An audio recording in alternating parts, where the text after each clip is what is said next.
bawang putih. Saya Putri Masalah Mayani berperan sebagai bawang merah. Saya Nita Moris Kode berperan sebagai ibu tiri. Saya Joris Bela berperan sebagai ayah bawang putih. Saya Abdul memerankan sebagai paman.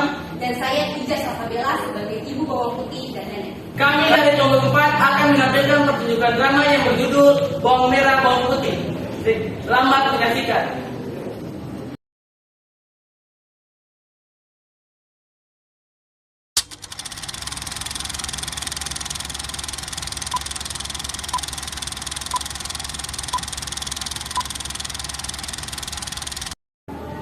Alkisah pada dahulu kala di sebuah desa yang asri, hiduplah sepasang orang tua dan seorang anak perempuannya.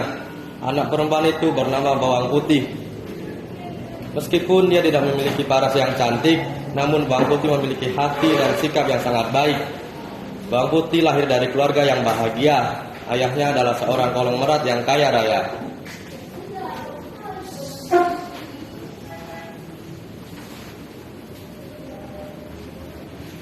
Namun suatu hari Bawang Putih sakit keras dan akhirnya meninggal dunia.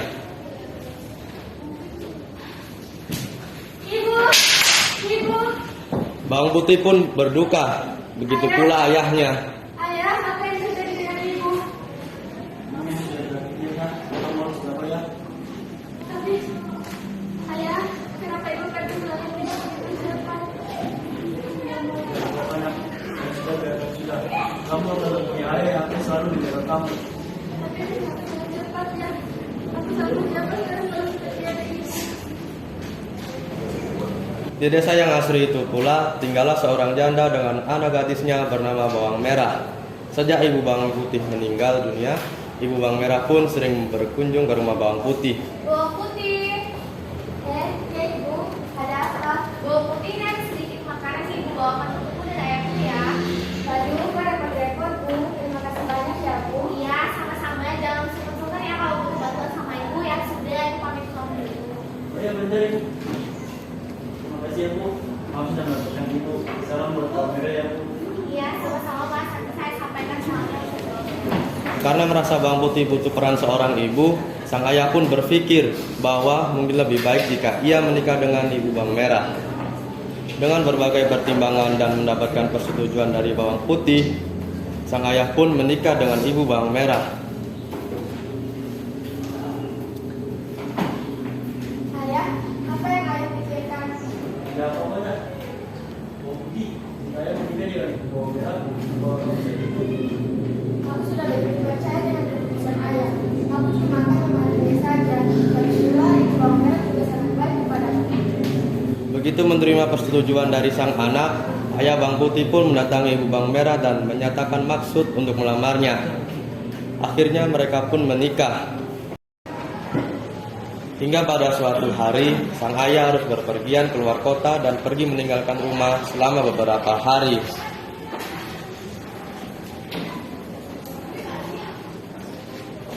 Anak-anakku, kemari.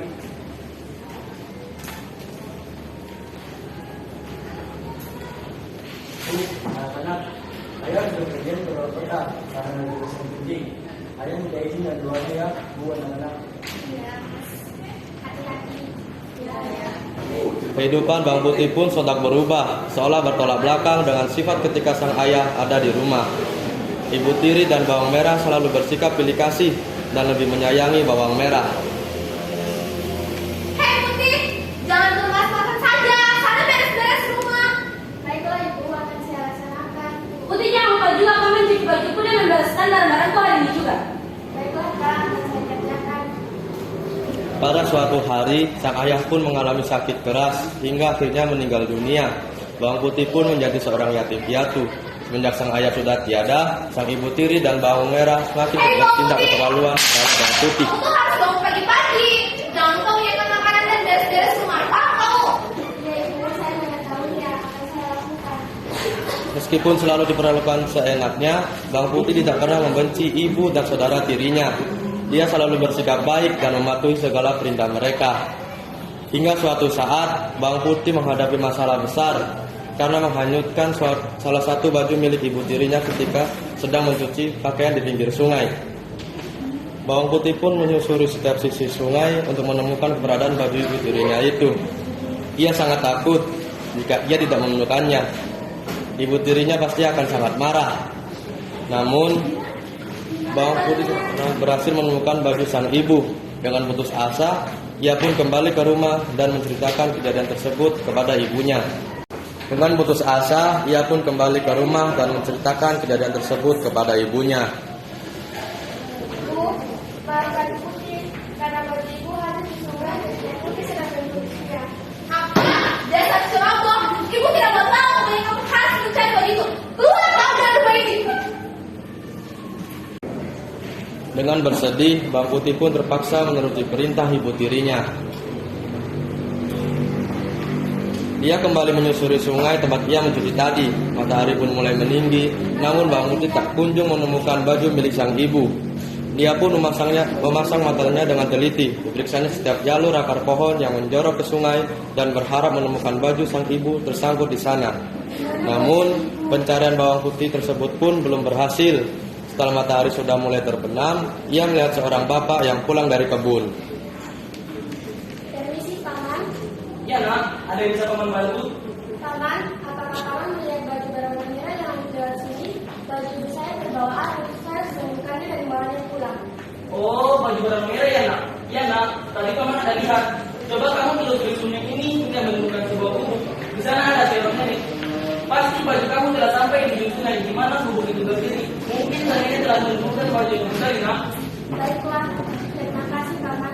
Sama-sama nak. Hari pun sudah mulai gelap, Bawang Putih pun sudah mulai merasa putus asa karena tak kunjung menemukan baju sang ibu. Ia pun terus menyusuri sungai, mengikuti saran dari paman yang ia temui tadi.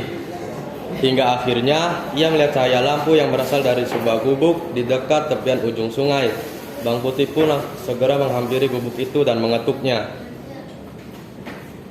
Permisi. Iya, nak. Siapa kamu? Saya Bawang Putih ya.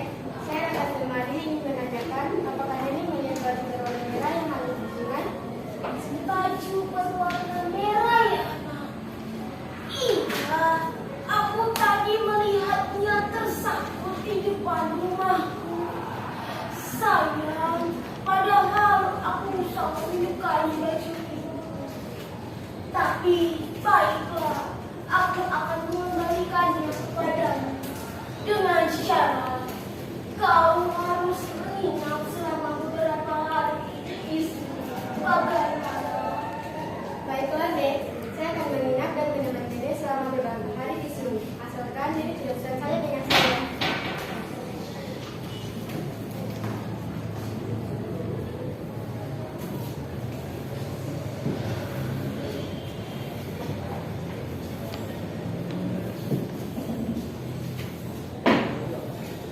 Akhirnya, Bawang Putih pun tinggal bersama dengan nenek itu selama seminggu lamanya. Setiap hari, Bawang Putih selalu membantu berbagai pekerjaan rumah nenek. Tentu saja, si nenek merasa sangat senang.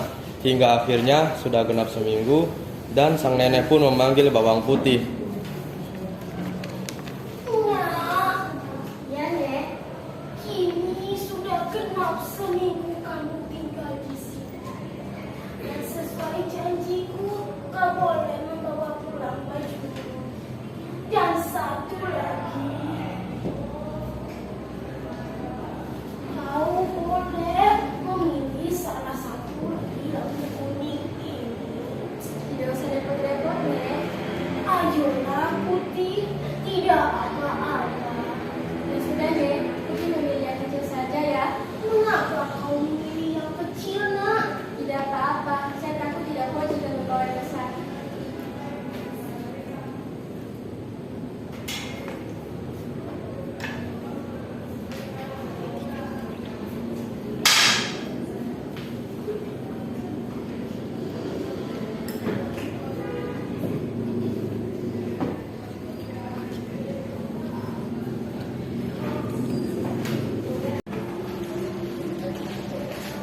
Bawang Putih pun pulang ke rumah sambil membawa baju dan buah labu kuning.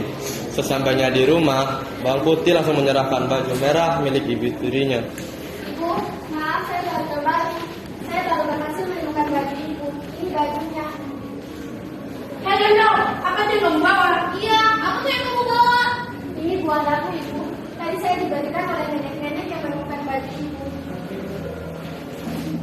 di mana kamu yang nenek jangan.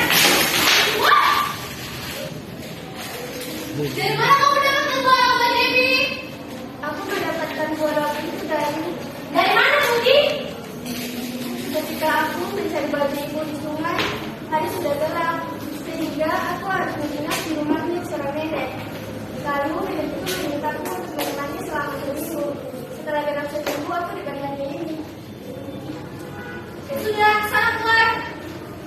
Setelah mendengar cerita dari bawang putih, bawang merah pun berencana untuk melakukan hal yang sama agar bisa mendapatkan hadiah seperti itu. Merah, ibu tidak mau tahu pokoknya kamu harus melakukan apa yang dilakukan oleh anak si Alan itu. Baiklah Bu. Ya sudah, besok pagi kamu akan kembali semuanya. Baik Bu.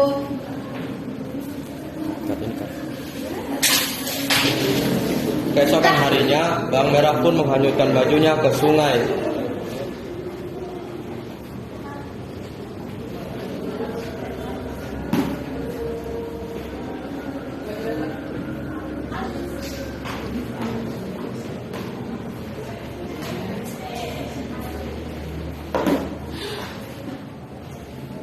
Hingga akhirnya ia tiba di gubuk nenek yang diceritakan oleh bawang putih.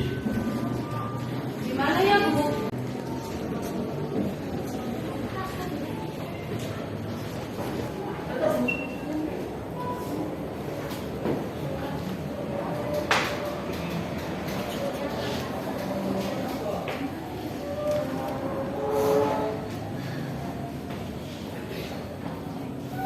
Di sini. Apakah nenek melihat bajuku berwarna merah yang hanyut di tepi sungai ini? Iya, nenek tahu. Tapi kamu harus menginap selama seminggu di rumah. Baiklah nenek akan menemani nenek selama seminggu.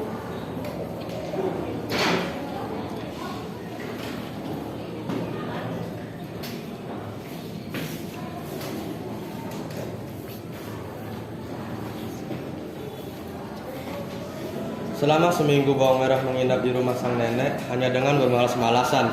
Jikalaupun ada yang ia kerjakan, pasti berujung dengan hasil yang tidak bagus karena dikerjakan secara asal-asalan. Akhirnya setelah seminggu lamanya, sang nenek membolehkan bawang merah untuk pulang. Nek, bukannya ini udah seminggu? Iya, ya sudah. Kamu boleh pilih salah satu warna.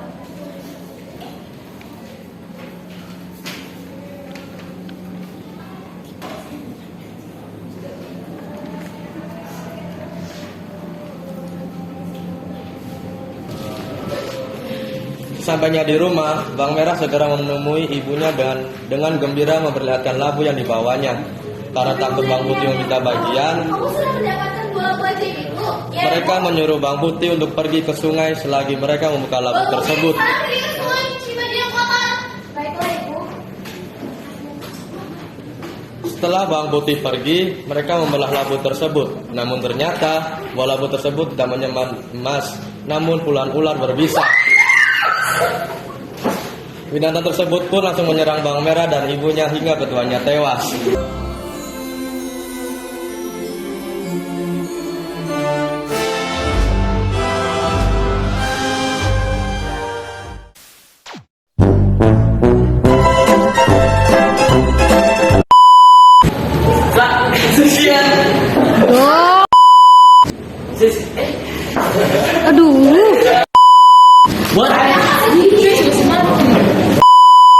Ikuti dong. Ada bayi.